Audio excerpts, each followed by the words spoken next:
Hello everyone, how are you doing? This is MD Tech here with another quick tutorial. In today's tutorial, I'm going to show you guys how to go about creating a playlist on YouTube.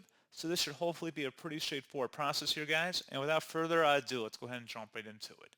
So all you have to do is select the Create button up at the top right corner of your YouTube profile and select where it says New Playlist. At this point, go ahead and add a title, description, as well as visibility settings if you want to have it public, private, or unlisted. And then you can also adjust the order that the playlist is displayed, whether it's most popular, newest to oldest, or you can also manually sort it as well. And you can also get it kickstarted by selecting the Add Video button here too, and then start adding videos directly to the playlist.